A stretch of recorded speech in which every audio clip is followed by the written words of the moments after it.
that hath bestowed upon us. Now,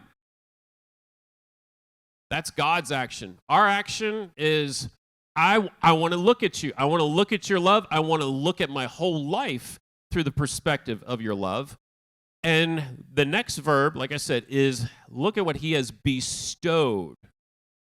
That is something that fathers do. It's another word is bequeath. Everybody say bequeath. It's fun. It's it's an inheritance type of word. Children don't, the pattern is from generation to generation. Like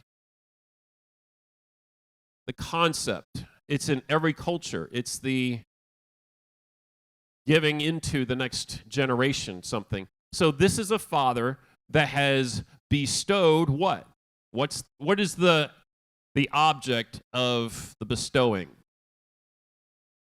That we should be called. It's not guaranteed, but it's this outworking. When we stare at God's love, he then bestows to us, or through his son, that this environment and this condition of relationship, he says that we should be called the sons of God.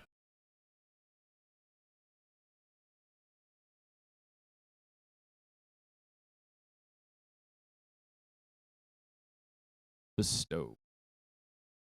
Open your hearts to it. Not only look up, and when I say it's in your heart, it's your faith, right? There's the look into the scriptures. Look into Psalm 139. Look into the forgiveness that just always there in Psalm 51. Look into the scriptures about how loved you are, that you're even forgiven when you were even dead in your own sins. Loved. But with this great relationship comes great requirement. And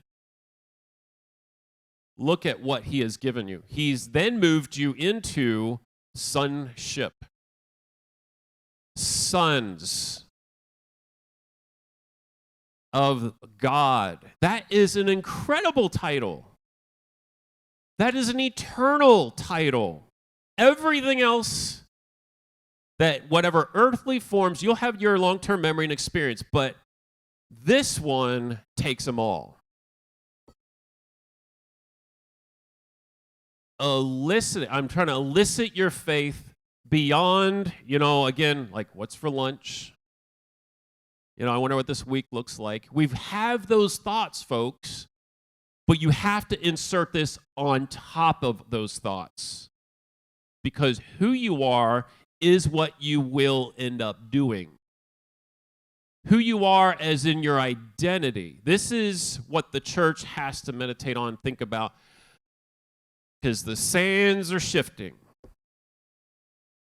It's a lot of shift going on, and fear is trying to corral even God's people into places they don't belong. You're loved.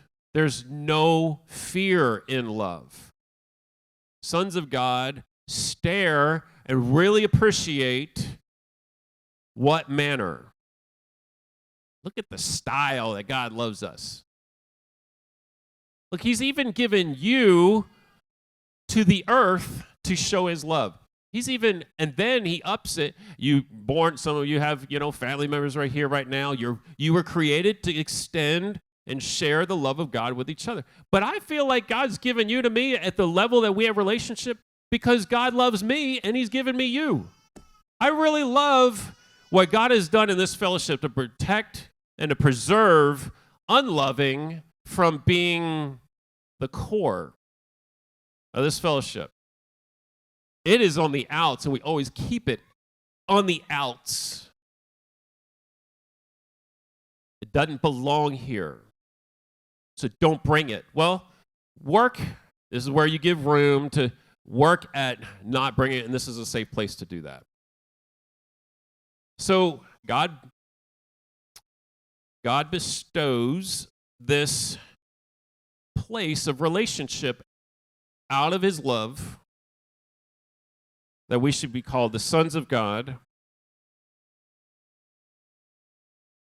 And then he kind of uses the world as the opposite. I love the story of Pastor Henry shared about, helping his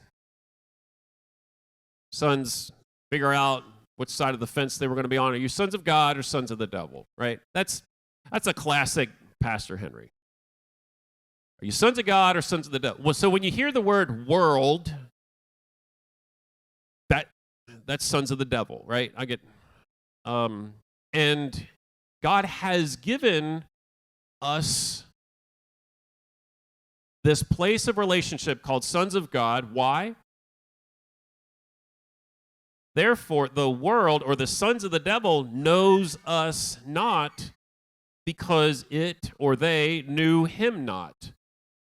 That world is a whole system. It's a compilation of everything that Satan represents in people. And so there's lots of things that don't require people that could draw you into sin, like billboards or, stuff. But then it's what's behind that. It's people that have made those evil devices. So when I say the world, it's really the establishment of the people perpetuating iniquity and sin. So God wants to use you as a son of God to demonstrate to the sons of the devil that they can be recovered. You're part of God's recovery program for those that don't know him yet.